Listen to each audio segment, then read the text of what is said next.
Perfecto, muchísimas gracias. Bueno, muy buenos días, bienvenidos a esta nueva actividad que realizamos desde el SISU. Mi nombre es Marlene Rosero Narváez y hoy con mi compañero Juan Fernando Castillo, que somos practicantes o psicólogos en formación mejor de la Universidad Nacional Abierta y a Distancia, queremos entregarles esta actividad tan importante, una entrevista en la que nos acompaña el doctor Ulises Quiseno Osorio. Él es psicólogo social comunitario, especialista en psicología de las organizaciones, con experiencia en el campo educativo y social, con experiencia fundamentada en los distintos cargos en el campo de la psicología. Consciente de que la educación es la liberación de la esclavitud moderna, comprometido con el desarrollo y el cambio social en todos y cada uno de los seres humanos. Es representante legal de la Asociación de Psicólogos y Psicopedagogos, ASOPSIPED. Como formación académica, tiene una especialización en psicología de las organizaciones en la Universidad Católica de Colombia. Es psicólogo social comunitario de la Universidad Nacional Abierta y a Distancia, UNAD.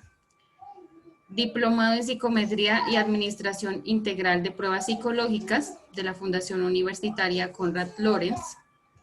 Diplomado en Solución de Problemas de Seguridad y Convivencia Ciudadana de la Universidad Santo Tomás. Y diplomado en Cultura de Paz y Convivencia de la Fundación Universitaria de San Gil, entre otros. Muchas gracias por acompañarnos, doctor. Y gracias por su participación. Muy buenos días, muchas gracias por su invitación. Bueno, como todos sabemos, el país y el mundo está trabajando por una situación muy difícil, la pandemia por el COVID-19. Más allá de la enfermedad producida por este virus como tal, hay situaciones que están dejando serias secuelas en los seres humanos, sobre todo cuando de medidas que toman los gobiernos se trata, ¿sí? En especial de las cuarentenas, de los aislamientos, ¿sí? Por lo que es necesario poner en práctica la resiliencia y la empatía. Queremos comenzar hablando, doctor, de qué es la resiliencia y cómo podemos gestionarla. Bueno, bastante interesante la pregunta y como dices, tiene mucha relevancia en la actualidad. Básicamente en psicología decimos que la resiliencia es la capacidad que tiene una persona para superar circunstancias traumáticas, como la muerte de un ser querido o un accidente, etc. Entonces, esto sería la resiliencia a nivel global. Pero ¿qué sucede en la resiliencia ya de manera personal y desde el ámbito o los cuatro ejes en que se va a mover el individuo, como son personal, familiar, social y laboral? Esta resiliencia, pues, bajo el parámetro acuñado de que si es la capacidad para superar circunstancias, va a tener en cuenta la salud mental y las diversas situaciones por las cuales se están viviendo o están pasando. No es lo mismo afrontar un encierro en una casa quinta con todas las comodidades a estar afrontando un encierro o un aislamiento mejor preventivo en una casa con dificultades económicas, sociofamiliares, donde abundan las circunstancias o las situaciones adversas. Entonces, ahí es donde entramos a jugar con eso y la mayor parte de que se pueda tener una resiliencia está radicado en las pautas de crianza, cómo nos han formado para asumir los problemas, qué es lo que nos está pasando a nosotros. Y acá las diversas generaciones en que convergemos es de que ninguno estábamos preparados para este tipo de situación. Tengamos en cuenta que a nuestro cerebro, las incertidumbres no le gusta. El ser humano siempre tiene que estar en teoría, manejando la situación. Cuando este tipo de eventos llegan y que se nos sale del resorte, que se nos sale del manejo de lo cotidiano, es donde empezamos a generar situaciones y pues más adelante hablaremos sobre las estadísticas que se incrementaron con base en esta situación que se está viviendo y que nos va a acompañar por un largo tiempo. El audio, activa el audio. Sí, discúlpenme. Bueno, teniendo en cuenta lo que usted nos comenta, ¿tenemos alguna manera de mejorar nuestra resiliencia en tiempos de COVID-19? Sí, básicamente el ser humano debe rodearse de gente que lo apoye, que lo comprenda, que lo quiera, porque si de plano estás viviendo una pésima relación con el núcleo familiar, con tus seres queridos y o con tu pareja, y va a estar a eso sumado con un encierro, pues difícilmente van a poder surgir de allí. Tengamos en cuenta que nada es insuperable. Muchas veces nos limitamos a pensar que esto es el hecatombe y que de aquí ya no hay vuelta atrás. Cuando entendemos y podemos dimensionar, y nosotros como psicólogos sabemos que el problema desde la semántica solamente existe como palabra problema para nosotros, y es lo que tratamos de transmitirle a todos y cada uno de nuestros pacientes, de nuestros usuarios, es que problema es una oportunidad de cambio. Si tenemos esa oportunidad o si tenemos esa definición y buscamos esa oportunidad, las puertas o esos cambios van a llegar mucho más fácil. Tenemos que entender de que los cambios pues hacen parte de la vida misma. Todos y cada uno de nosotros somos proceso de evolución. Si vamos en el tiempo, vemos de que no más con nosotros mismos lo que inició como un feto, mire la evolución que hemos tenido, cómo se ha crecido desde la parte física y la parte cognitiva. Entonces, poder apropiarnos de esos términos y estar convencidos de ello, no quedarnos ahí en las lamentaciones o buscándole excusas esotéricas de todo lo que está sucediendo. Buscar metas realistas y la realización. Está bien de que nosotros tenemos ese empuje y ese enfoque, pero yo no puedo decir de que no, que es que pretendo que con esta pandemia ya salgo y voy a ser astronauta de la NASA. Si no me he preparado, si no tengo los conocimientos, pues difícilmente voy a tener una coherencia con lo que se proyecta. Generar esa, esas metas con un tiempo prudente y sobre todo realizable. Esta pandemia, a diferencia de esos promesas que hace uno el 31 de diciembre, 1 de enero de cada año, que este año sí estudio inglés, que este año sí termino una maestría, que este año empiezo el doctorado, pero se queda ahí y pues como son esas promesas efímeras, pues el único que nos va a reprochar será nuestra conciencia en un futuro, por lo cual no lo hicimos. Llevar a cabo las acciones decisivas, ser decisivo en la toma de las decisiones y no quedarse de pronto con pequeños pañitos, solamente, ay, total, no se pudo realizar esto porque pues no había plata. ¿Para qué voy a hacer un negocio si todo el mundo está pelado? Discúlpeme la expresión, que la pandemia nos dejó, hizo, quitó. Es generar de pronto esa conciencia y tener esas metas realizables. Tenemos una oportunidad para descubrir lo que somos capaces de hacer.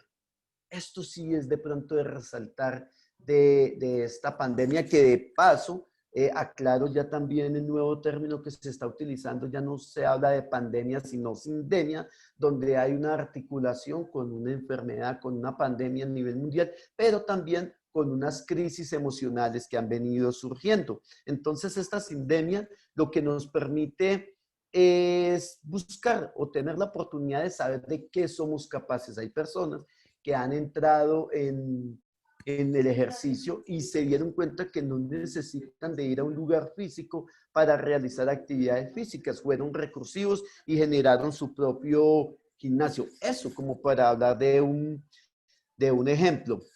Tenemos sobre todo que confiar en nosotros. Si nosotros no confiamos, si nosotros mismos no creemos en lo que estamos haciendo, ¿cómo pretendemos que los demás nos crean? Si ustedes, ahora que ingresan a nuestro mundo como psicólogos, no son conscientes, no creen en las capacidades. Ahora hay que entender de que la universidad es maravilloso, pero uno sale, y se lo digo como egresado también de nuestra universidad, como todas las universidades, uno sale con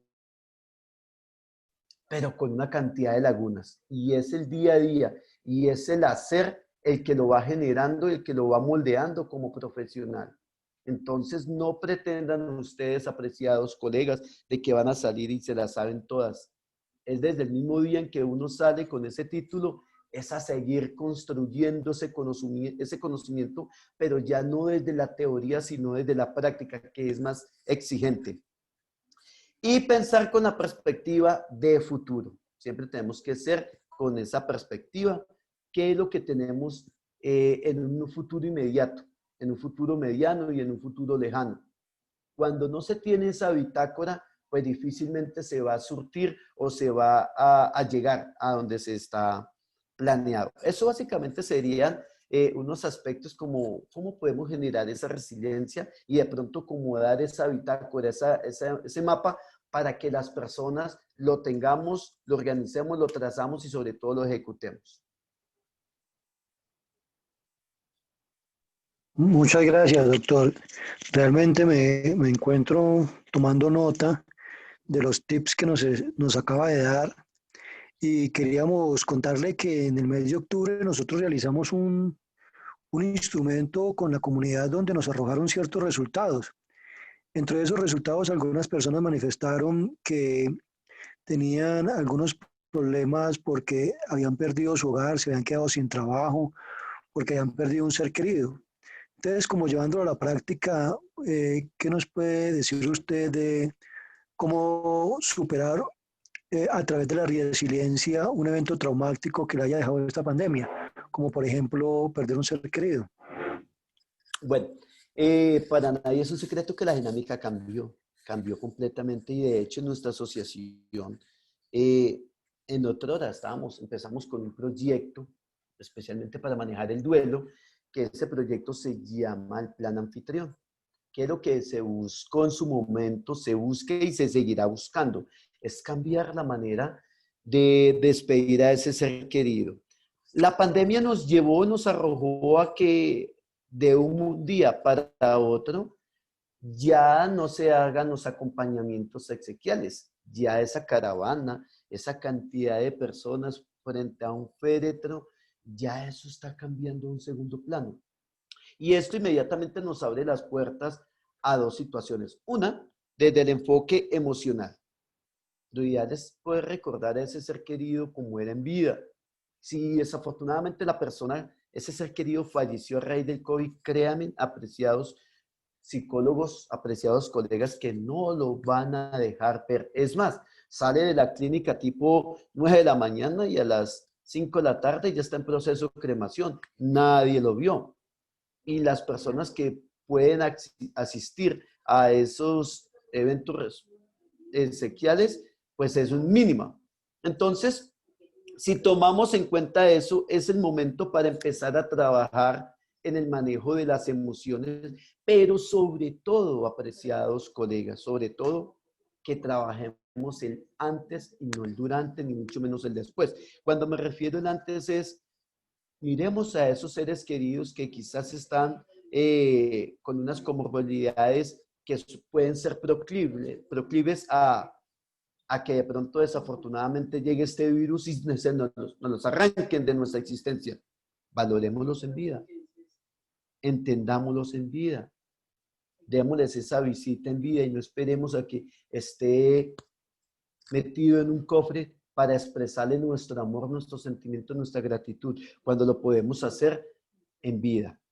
Ya si la persona acaba de fallecer, yo siempre pues a las personas que he tenido la oportunidad de atender en estos eventos, es hacerle un homenaje a esa memoria que en vida presentó o fue esa persona para el doliente. Recordemos esas enseñanzas y la mejor manera de trascender es que pongamos en práctica todas esas enseñanzas, todos esos consejos y sobre todo que recordemos que esa persona que ha partido, como todos es una persona, un ser humano, no es perfecto. Y si tuvo fallas, démosle independientemente del credo, de la religión que se profese, démosle nuestro perdón y pidámosle nuestro perdón. Si está en vida, pidámosle el perdón y que esa persona pues hombre, nos dé ese perdón y sienta que ha sido perdonada, pero si ya ha fallecido, elévele un homenaje, una oración, una plegaria, como quieran llamarla, desde o hacia la eternidad y le expresan esa gratitud, le ofrecen su perdón y le piden que le perdonen las fallas porque como humanos fallamos. Esa sería lo fundamental para poder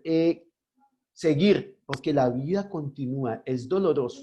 Saber que ese ser querido, y si es de pronto madre, padre, hermano, o lo más complicado, el hijo, porque si miramos desde la gramática, el diccionario nos dice que aquella persona que pierde a su padre o a su madre es huérfano, aquella persona que pierde a su pareja es viudo, pero el diccionario no se ha inventado una palabra para acuñar a aquella persona que pierde a su hijo, no existe, no existe, entonces se pueden imaginar el dolor que marca y cómo le va a cambiar la vida a esa persona, pero la invitación es a que se haga todo en vida, que se aproveche, porque el momento más directo y el momento oportuno es el ya, es el ahora, y no vivir como en la película El control remoto, porque quizás estamos acá, pero nuestra mente está en ese futuro. De pronto, Marilyn está pensando, bueno, esta grabación, ¿qué nota me va a reflejar?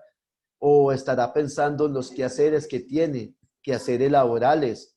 Igual usted, Juan, estamos todos pensando en ese modo de futuro. Y cuando estamos en ese modo de futuro, pues muchas veces nos olvidamos de este presente. Por eso, el pasado no existe, es sencillamente pasado, ya con eso no se cuenta. El futuro es incierto y por eso el presente se llama presente porque es un obsequio que nos da para cada vez ser mejor.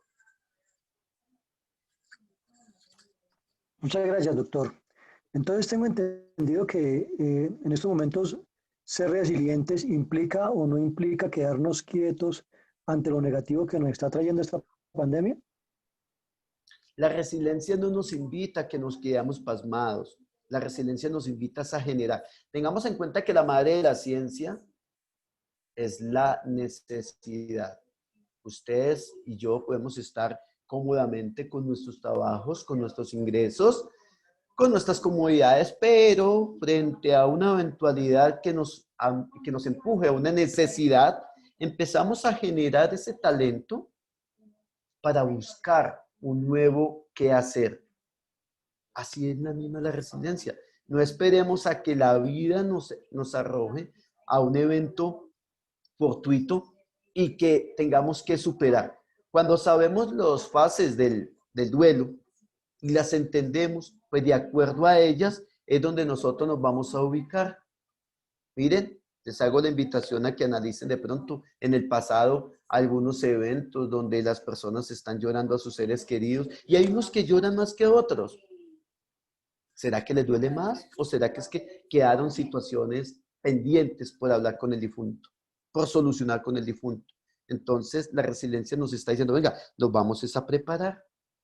Como seres humanos que somos frágiles, porque somos frágiles, y nosotros frente a un evento, pues depende cómo sean nuestras pautas de crianza, lo asumimos. Y ahí convergen también las emociones. Pero cuando no se conocen ni cuáles son las emociones básicas, mucho menos cómo las vamos a combinar y cómo las vamos a interactuar en lo cotidiano de la vida. Gracias, doctor. Bueno, es un hecho que, que esta situación nos ha traído el reto de hallar nuevo sentido a nuestra vida. Si no lo hacemos, pues vamos a caer en amargura, ansiedad, tristeza o depresión, como a muchas personas les ha ocurrido. Teniendo en cuenta esto, también es necesario desarrollar nuestra capacidad para ver y escuchar. De esta manera, ¿qué podemos decir de la empatía? ¿Qué es? ¿Cómo la gestionamos o cómo la mejoramos en nuestros círculos sociales para que sea más llevadera esta situación que estamos viviendo en la actualidad y que no sabemos hasta cuándo la vamos a tener que sostener, hasta cuándo tenemos que afrontarla? Bueno, Partamos de la definición de que ser empático es simple y llanamente ponerme en los zapatos del otro, entender la situación que pasa con el otro. De acuerdo a las inteligencias múltiples, pues nosotros que estamos con la interpersonal y la intrapersonal, pues somos muy dados a entender, y por eso una de las cualidades que nos deben caracterizar a los psicólogos es la escucha activa. Esa escucha que nos invita a entender, a ponernos en el lugar de la progenitora que tiene a su hijo con una adicción, sea cual sea la adicción. Ponernos en los zapatos del hijo que tiene quizás a sus progenitores con algún tipo de enfermedad senil, por ejemplo.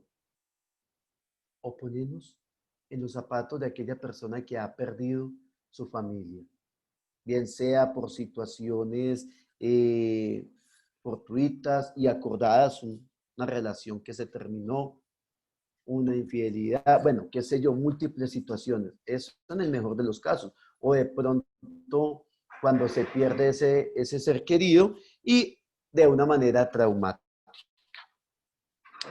Cuando se hace la atención de primeros auxilios psicológicos, cuando se llega especialmente a las personas con ideación suicida, nosotros en el buen término de la palabra, nos rebajamos al nivel donde él está para entender un poco el conflicto que pasa.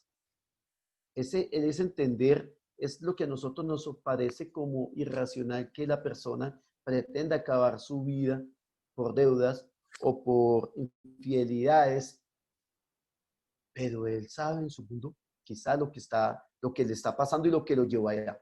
Tengamos también en cuenta en el momento de generar la empatía, cuando las personas están con la alteración, con ese mal manejo de emociones. Y hay un punto fundamental. Una persona entiende, una persona escucha, pero difícilmente una multitud o la masa lo va a hacer. Y por eso vemos eventos en que pues hay una persona que quiso apropiarse de un bien ajeno y las demás personas lo persiguen y lo reprenden, manifiestan ellos, causándole, por medio de la violencia, causándole lesiones. Vaya usted, intente hablar con esa turba, con esa masa y difícilmente te van a entender. Ya no va a ser un hinchado, sino dos. Ahí donde uno diría, bueno, ¿y por qué el psicólogo no aplica la empatía ahí para poder ayudar a esa persona? Porque ya tiene uno que conocer las dificultades. Entonces, esa empatía lo que nos va a permitir es conocer un poco más, abrirnos un poco más hacia la necesidad. ¿Y por qué no generar esa ayuda? Muchas veces las personas no necesitan esa ayuda económica, eso es lo último, pero sí esa ayuda de escucha. El poder entender y dimensionar lo que para esa persona es macro y es fatal. Nosotros, gracias al método científico, porque ahí es donde se debe hacer énfasis, nosotros como psicólogos estamos alineados al método científico, si no dejarnos llevar de pronto por situaciones o por eventos que no son dados y no están demostrados científicamente que ayudan. Como podrían ser los coaches, como podrían ser los asesores espirituales y todo lo demás, dependiendo pues desde la perspectiva en que se vea. Siempre obedeciendo al método científico para generar empatía. Aún así, no comulguemos con las creencias que se tengan, porque el ser psicólogo no quiere decir de que está por encima del bien y el mal, sino que te da una lucidez donde puedas entender y conocer y aceptar, sin compartirlas, aunque sea, pero aceptar las diferentes creencias, bien sea religiosas, políticas o culturales. Muchas gracias, doctor. Es que este tema de la empatía es supremamente importante en el momento de generar como una coayuda en estos tiempos de pandemia, ¿cierto? Y Sí. quería preguntarle si la empatía es un recurso importante para poder erradicar algunos efectos negativos de esta pandemia y qué formas de socializar con otras personas a pesar del distanciamiento físico se podrían asumir desde la empatía. Bueno, es un tema bastante interesante Y la empatía debe ser la carta de presentación no solamente de los profesionales en psicología, sino de todo el mundo. De todo el mundo, generar empatía. Cuando yo les digo jocosamente a las personas que atendemos, cuando ustedes entiendan el por qué las pizzas se hacen redondas, se comen en triángulos y se empacan en cajas cuadradas, van a entender un poco más de la dinámica de la existencia humana, porque el ser humano es complejo. Pero esto simple y llanamente nos lleva a que, haciendo uso de los medios tecnológicos, se pueden generar grupos de apoyo psicosocial. Ese grupo de apoyo psicosocial puede ser un grupo empírico, el cual pues se reúnen y se van a dar mutuo apoyo. Cuando hablo de empírico es donde no tenemos la orientación de un profesional, pero sí de pronto hay las personas que venga, vamos, esto salimos adelante y todo lo demás. Ese es un grupo empírico porque ese es otro tabú que tenemos que empezar a ir cortando. Las personas desafortunadamente creen más en chamanes, en brujos, que en los profesionales de psicología. Y quizá la culpa no es de ellos. Primero, obedecemos a nuestra cultura. Segundo, ¿a qué hemos hecho nosotros como psicólogos para generar ese tipo de aislamiento? Porque ahí sí hay un aislamiento y no es social. Porque también está en el entendido, desafortunadamente en el entendido popular, que los psicólogos somos los más desordenados y desorganizados emocionalmente. ¿Y cómo vamos a pretender ayudar a los demás? Entonces, lo primero para generar esa empatía es generar empatía en mí mismo, saber y conocer cuáles son mis falencias, cuáles son mis debilidades, cuáles son mis fortalezas, para con base en ello poder trabajar con la comunidad y empezar a generar esa confianza. No sé si queda definida tu pregunta, Sí, Juan. doctor, imagínese que leyendo esta pregunta nuevamente o pensándola, hay un término que hemos usado durante todo este tiempo de la pandemia y lo discutíamos la vez pasada con nuestra tutora Enis Cecilia Franco, y es el término que usan inclusive los medios de comunicación sobre el distanciamiento social para evitar la mitigación para evitar que el virus se expanda, ¿cierto? Quisiera saber, ¿usted qué opina de este término? Porque es que, ¿qué pasa? Esta actividad va a ser ubicada en una plataforma donde la comunidad va a tener acceso a ella. Y sería bueno que ellos supieran si seguimos usando el término distanciamiento social o más bien nos apegamos al término distanciamiento físico, que sonaría distinto. ¿Qué opina usted, doctor? De pronto, la cuestión acá es de forma, más no de fondo. Cuando se habla del distanciamiento, automáticamente nuestro cerebro genera esa sinapsis y ¡fum!, una barrera. Pero hoy por hoy, gracias a la tecnología, fue con un aislamiento preventivo personal, porque de hecho nadie está privado de la libertad en su casa, ¿no? Y ahí también el ser humano entendió un poquitico el valor de la libertad, ¿no? Entonces, es hacer uso de las herramientas tecnológicas. Quizás el poder tener ese contacto físico que tanto enriquece al individuo es lo que nos ha dado un poco más duro. La invitación es con todas las medidas de bioseguridad, el poder generar ese contacto físico. Ya no en grandes proporciones como lo hacíamos en otrora, pero la misma dinámica laboral, pues si no tenemos otro medio de transporte, ¿qué nos toca hacer? Utilizar los medios de transporte público, ¿verdad? Y allí hay cantidad de personas a nuestro lado. Entonces es generar esa oportunidad de poder nuevamente compartir de manera física, obviamente, y reitero, con las medidas de bioseguridad y el autocuidado. Pero también tenemos familias que están en otras ciudades o en otros países, pues mantener esta comunicación. Tengamos en cuenta que no es la cantidad, sino la calidad. Porque he conocido familias desafortunadamente que están unidas, pero no se hablan. Y hay personas que tienen esas amistades, que tienen esos grupos bien consolidados y desde la distancia y se fortalecen. Entonces tendríamos que mirar qué es la calidad y cómo nos puede representar. Ahora, si en mi casa pues estoy compartiendo mi hogar con personas que pueden estar en riesgo, pues ahí sí cuidarnos un poco porque es la salud de ellos especialmente, la salud nuestra, y pues para qué generar ese tipo de situaciones. Pero si no tienen ese tipo de riesgos, yo sí recomiendo con todas las medidas de bioseguridad generar ese acercamiento, volver a sentir esa presencia, porque eso es lo que motiva. Ya tengamos en cuenta que el ser humano es sociable por naturaleza y que nos hayan o que se haya presentado esta situación tan de choque, porque nadie estaba preparado para ello, pues genera un poco de situaciones adversas y se han disparado las estadísticas de mucho. Estadísticas como violencia intrafamiliar, estadística como intento y como suicidio confirmado, comprobado, y estadísticas de hogares que se están, pues desafortunadamente, terminando.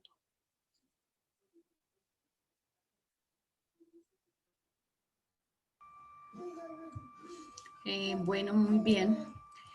A manera de conclusiones, entonces podemos decir, y también basándonos en algunos pronunciamientos de la Organización Panamericana de la Salud, que el aislamiento forzoso no, bueno, es algo a lo que nos hemos visto abocados por la pandemia del COVID-19, ¿sí? Y ha puesto a prueba claramente nuestras habilidades emocionales, cognitivas y socioafectivas, como ya lo hemos mencionado. Es claro que nos ha obligado en varios niveles de nuestra vida individual, familiar, grupal y colectivo a desarrollar y poner en práctica nuevas destrezas y capacidades para mantener el balance, sea físico, emocional o mental. Sí, en medio, de la nueva normalidad que se llama ahora, sí, que nos exige algunas maneras de aislamiento y del distanciamiento físico, pero teniendo en cuenta las observaciones y sugerencias que usted nos hace. Entonces, la resiliencia es un proceso y no una cualidad con la que nacemos, ¿sí? Se va a desarrollar, se va a aprender, se va a fomentar y se enriquece día a día con todas las acciones que realizamos y con la manera como afrontamos las soluciones.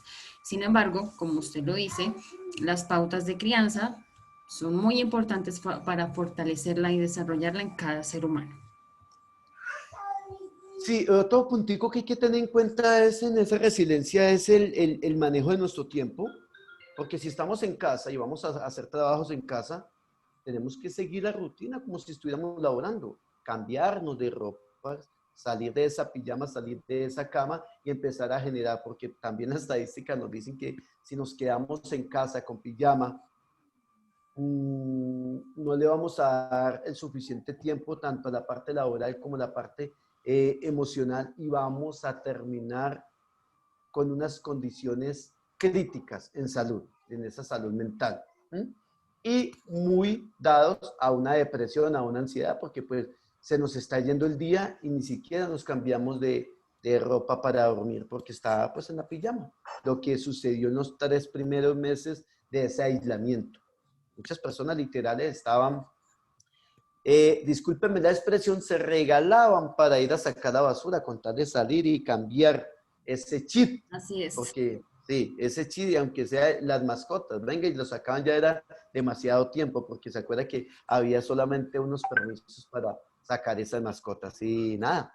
Todo es cuestión de la actitud que se tenga. Quisiera de darles de una frase acá, un comentario que hizo una oncóloga pediatra, que ella es A.B. Rosenberg. Me permito leerle lo que ella manifiesta de acuerdo a la resiliencia. Sostiene que la resiliencia no es ni afortunada ni pasiva, se necesita un esfuerzo deliberado. De hecho, si bien los investigadores de resiliencia han discutido sobre las definiciones y los requisitos matizados para la resiliencia, están de acuerdo que se puede fortalecer con la práctica.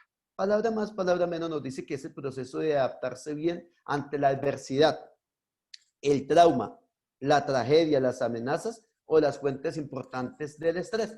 Eso es lo que nos dice A.B. Rosenberg al respecto. Bueno, doctor, yo creo que primero, antes de concluir, agradecerle a usted por su tiempo, por sacar este espacio para compartir no solamente con nosotros, sino con la comunidad, porque pues, como le dije anteriormente, la Universidad Nacional Abierta de Distancia ha dispuesto un lugar especial que se llama el CISO, para que la comunidad tenga acceso a todas estas fuentes de información para que puedan fortalecer sus capacidades durante este tiempo. Muchas gracias, doctor, y muchas gracias a Marlene y supremamente agradecido, doctor. No sé si mi compañera tenga Claro. algo más.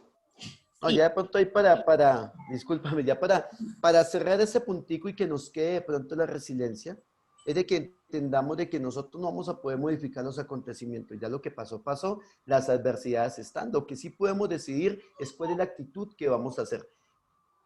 Hay una ley, que es la ley 1090, que obviamente es la de la psicología, pero cuando se habla en pedagogía, hablamos de esa ley 1090 y yo la utilizo mucho para el término de pedagogía y es, yo no tengo la culpa del 10% de lo que sucede, pero sí el 90% de cómo reacciono frente a lo que sucede.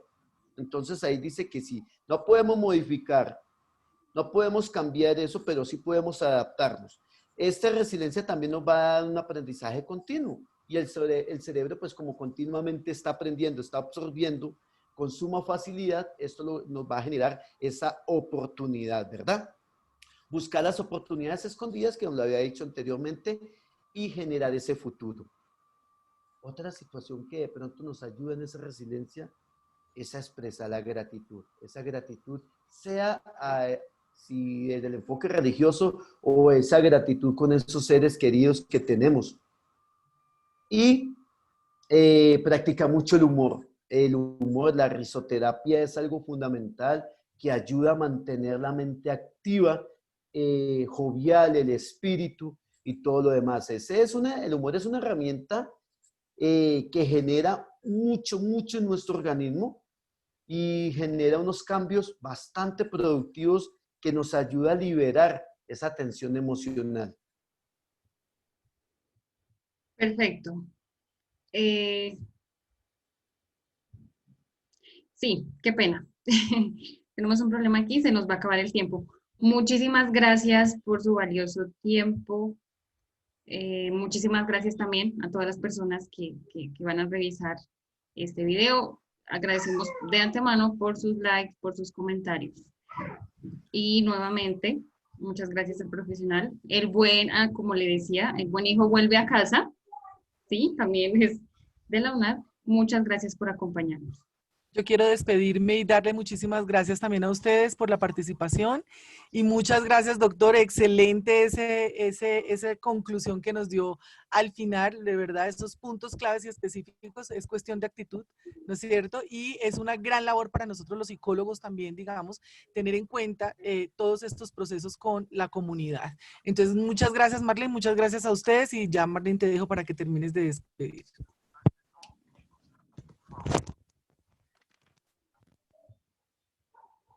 Sí, muchísimas gracias. Hasta una próxima ocasión.